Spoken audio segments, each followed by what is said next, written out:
Hello everybody, this is Sayu, the Righteous Shepherd, coming to you live from the monastery. I know it's like way late, but I actually wanted to catch you up with my official pregnancy vlog that I wanted to start. I originally wanted to do a whole series kind of documenting the whole process of when I first found out to where we are now, but now we're 33 weeks in and this is the first update that I've been able to give you. So I guess we'll start now. Life just happened, and we had a lot of things that happened here at the monastery. You know, life just kind of gets in the way of things sometimes, so I'm gonna do my best to catch you up on where we're at this point. Hopefully from here on out, I'll be able to maybe give you like weekly updates. I'm sitting on my yoga exercise ball here that Long Walker got me. Back in January, I went to get my IUD removed. I was 37 at the time. I'm 38 now. There was a lot of spiritual calling, and I was struggling a lot with hormonal changes, and I was having a lot of anxiety, and I was having insomnia, things that I hadn't dealt with since I began since my sanctification back in 2018. I haven't had anxiety, and I was really struggling with the fact that I wasn't sure if nature was done with me or if I had just been, you know, the subject of the birth control narrative, and I needed to know. So we had the IUD removed back in January, and instantly I felt better in control. I figured, you know, that everybody in my family was said to have been done with their you know, they were done. They were going through menopause by the age of 30. And I was 37, so I thought, you know, nature most likely, more than likely, is done with me. But I really, really wanted to be sure. 2 weeks after my IUD removal, I conceived. But unfortunately, there was no implantation. But I did feel it. I felt that knitting across my lower stomach, and then I bled on schedule. February, I had been looking for these little business cards, and on these business cards had scriptures on them, and I had gotten them months prior, and I put them all together, and I couldn't find a single one of them. I had a whole bunch of them, so I couldn't find these cards, and they were really relevant to me at the time, and no idea where they went. But in any case, one night when I was making rice, I have a cup that I use, and I use this cup every single time that I make dog food and every single time that I make human food. It's a cup that has perfectly about, you know, 2 cups of water so that I can add in, well, 4 cups of water so I can add in the rice. Whatever, it's my rice cup. In any case, I use it every single day. I'd used it that day. And on this day, this night, I went and I poured the cup of water in to the pan to cook. And there was this little scroll that fell out of the cup into my pan of water. So Long Walker and I, my husband and I, we were just kind of looking at it. What is this? And we pulled it out, and sure enough, it was the little scripture. Let me go get it. Sure enough, it was the card that I had been missing. This is what it looks like. This is what it said. My nails. So when I read it, I read the scripture on it. I thought, this is definitely a sign. It says, "Those who are planted in the house of the Lord shall flourish in the courts of our God." That's great. But here was the question, a direct answer to the question that I had been asking. Is nature done with me? Are the gods done with me? And it says, they shall still bear fruit in old age. They shall be fresh and flourishing. So it was kind of like a prophecy, you know, it was ordained, it was meant to be. And I kid you not, that very same night I conceived. So big chills there. The first 5 weeks I didn't really feel much. I wasn't really aware of what was going on with my body, because I did end up getting like really sick. I got some sort of flu that my son had brought home from school. I had really, really bad fever for about a week, so I didn't really know that I was having pregnancy symptoms. But by the 5th week, I had a suspicion, because up until that point my cycles had been extremely regular. and I was late. So I took a test, and it was positive. 2 lines. I waited about another week to tell my mate because I figured if something happened again with like implantation or shortly thereafter, I didn't want to like get people's hopes up, or I didn't want to do that. So what I did tell him, I think that he was a little bit shocked and maybe a little bit skeptical for the aforementioned reasons of, well, so early on you don't know if you're actually going to carry. But, we knew that the miscarriage risk was high given my age and my family history and everything. So I just ate what I could. I went full kosher. I rested well.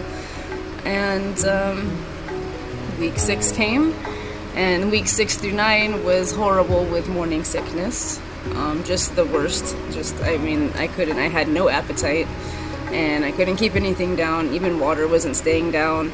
It was a really horrible experience. I was so tired, and that didn't sit well with me because I had a lot of planting preparations to do and a lot of monastery work to do and to prepare for the spring and summer season. So being taken out of the game at that point was really hard on me, but we did what we had to. Just couldn't get my shit together. At 10 and 11 weeks, my husband and son went to Sacramento and San Francisco for my son's 8th grade school trip.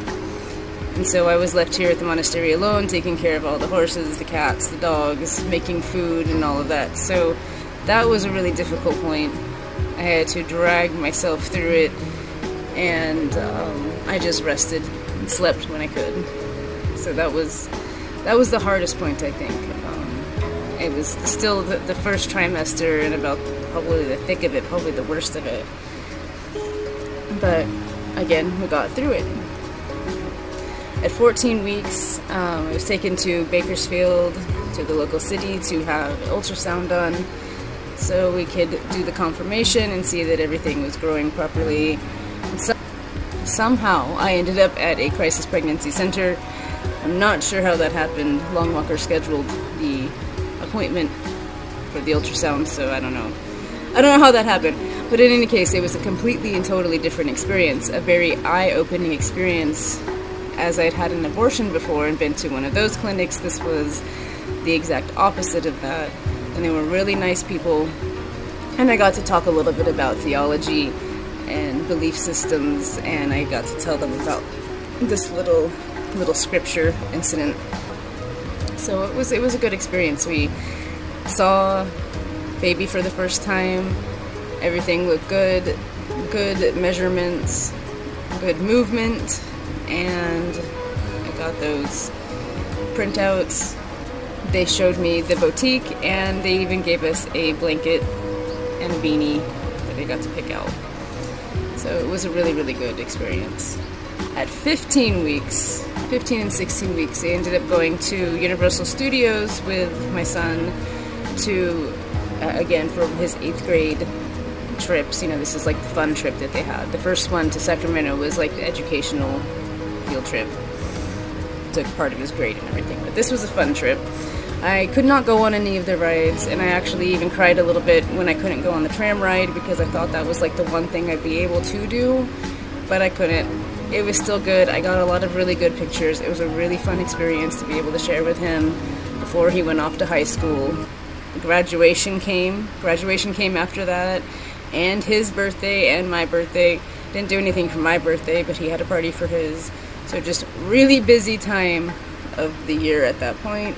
Around the middle of my second trimester, at 20 weeks, we really got to see baby for the first time. We went to baby first sightings, also again in Bakersfield, and we had the 4D ultrasound done and got to see facial features and the gender and everything. We didn't know the gender. They went ahead and sent the information over to our first son, who kept it secret for about 2 or 3 days and then did a live stream with us and revealed to us the gender of baby Amos.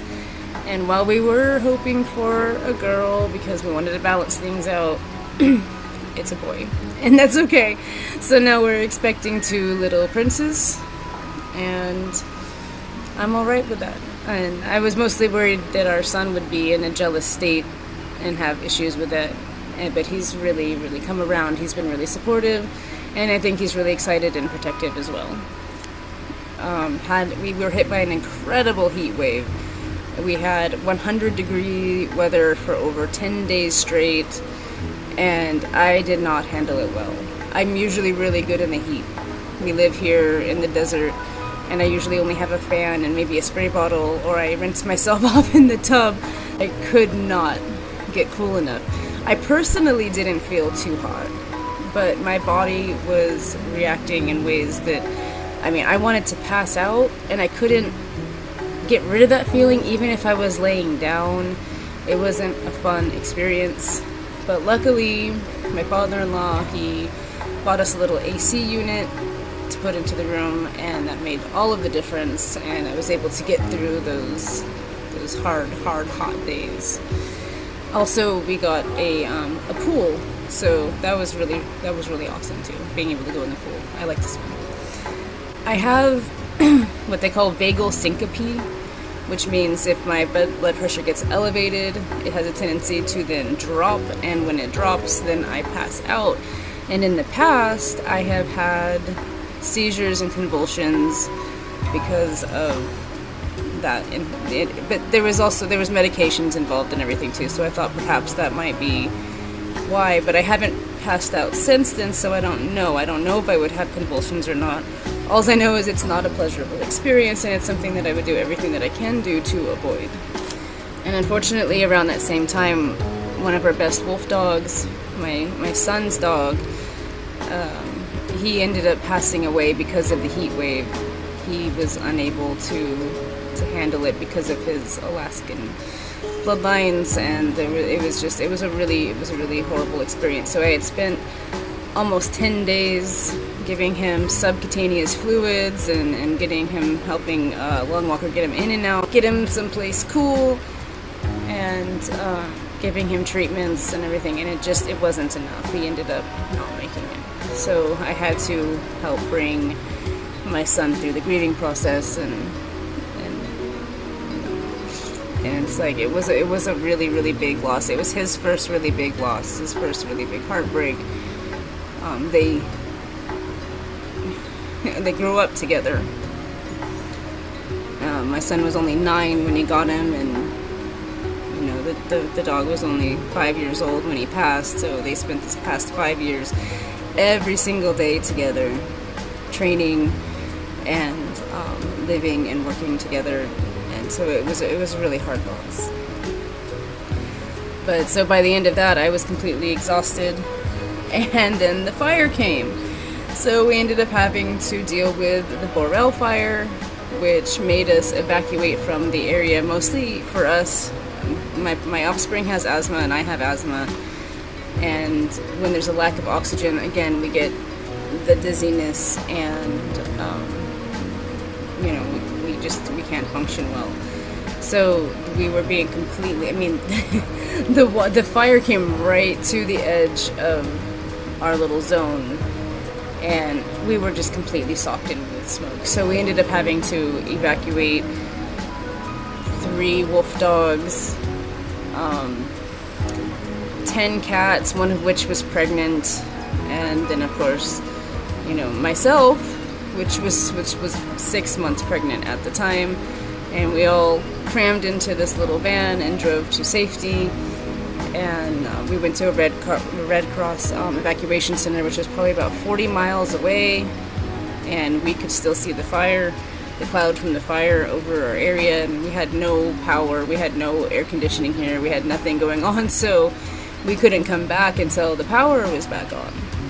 That was the main reason for evacuating, is there was no power here, so there was no air conditioning, and we're talking about the middle of July still. We ended up sleeping in the van in 2 little bucket seats in the front. Our son went into the evacuation center, so he at least had a cot to sleep on, but I didn't want to go in there and deal with all of that, and I needed to stay with the wolf dogs, so we did stay in the van with them for 2 nights. It was not comfortable. Especially being 6 months pregnant, starting to get heavy. Stretched across the seats. I had my feet on the driver's seat with my back against the door, and he would, Kevin or Long Walker would do the same and have his back against the door with his feet stretched across, and that's just kind of how we spent our time. And during the day, we stayed in a parking lot, little offshoot parking lot near Walmart, so we could get the animals out and clean them and water them and walk them and all of that. So another thing, the van was new. It's old. It's like an 89. So it broke down. It has gas issues. It broke down a couple times, and we kind of like had to chug and pray and hope that it got us to where we needed to go, and it did. And I'm very grateful for that. We returned home and saw that the monastery was still standing and everybody else was still good here. Then it was just prayers and of gratitude and praise. So since then, we've been putting our lives back together, and of course we offer help to everybody in Havilah and everybody else that needs help, that lost everything.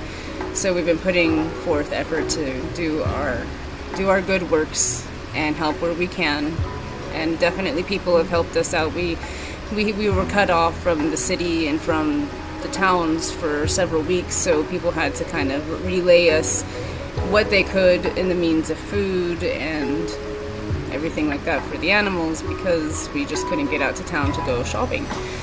It was one of those things, and we lost a lot of stuff in our freezers because the electricity had been taken off. And it seems like nothing now, but at the time it was stressful.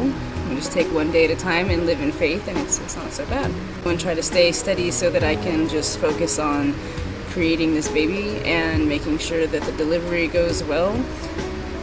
Don't even get me started on the midwife. We'll talk about that later. I'm 8 months pregnant now, so I'm getting heavier and I'm getting tired, and I have my insecurities and my little bouts of anxiety here and there, but I've been pretty mellow. I've been pretty good. It's like once you live a faith-based life, it's a lot easier to get through those difficulties and worries.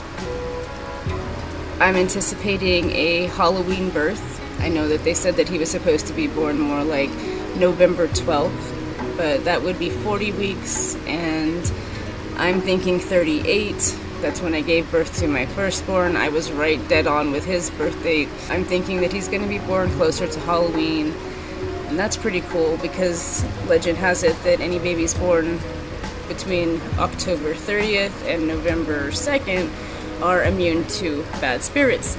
That would be a first for my family, and very, very, very good thing. The boys have divided my duties between themselves, and they're picking up the slack where I can't do what I'm supposed to do. I usually do all the cooking and stuff for the dogs and managing of the animals and everything, so they're doing that. I've just been collecting a little bit here and there for the delivery. It will be a home birth, just like with my first. Of course, I'm sitting up nice and straight, using my yoga ball and doing very, very basic belly dancing, not belly dancing itself, but belly dancing warm-ups, working the hips and everything. I'm going to try and show that on the channel. Hopefully I'll have time. But I'm eating well and napping often, and I even get a nightly leg and foot massage from my husband, but to be honest, that's nothing new. He's been doing that now for like 4 years, so I'm very lucky there. He's a certified massage therapist, so I even get prenatal massages and all kinds of good extra treatment, which is just awesome. I still do my squats. Like I said, I sit on the exercise ball and make sure that I'm sitting up nice and straight, which really helps with pain, like tendon, ligament pain, breathing issues, indigestion. If you sit up nice and straight, you have less of a chance of having heartburn and everything. Picking up my duties when I can, where I can, but for the most part, I'm just taking it easy and taking care of the channels and writing and all of that. So life goes on here. It's been really rough year, but life goes on, and I'm still very, very blessed, and I'm in good spirit. Life is still good in spite of these struggles and setbacks. I'm incredibly blessed to have the husband and the son that I do. They're very supportive and very helpful, picking up everything around here. I'm blessed to have the land and the animals that I do. And I'm blessed to be chosen. I'm blessed to be chosen to bring another life into this world and to expand our tribe by one more. So, I really did think that nature was done with me, and I never thought that I would be here again. I never thought that I'd be able to experience motherhood in this way again, and I'm very blessed that I can. So, anyway, I think that catches you up. I'm gonna try to do more weekly updates in the next few weeks. I think I have only about 4 or 5 more weeks to go at this point. So I'm gonna try and do weekly updates. Otherwise, y'all are gonna have to wait until after the birth, because I'm not, per our religious traditions, I am not doing anything at all for 3 weeks after the birth, but bonding and feeding and being with the family. So hopefully, like I said, I'll get those weekly updates. Hang tight, and thank you all so much for your love and support. Namaste. Wish me luck. Have a great day.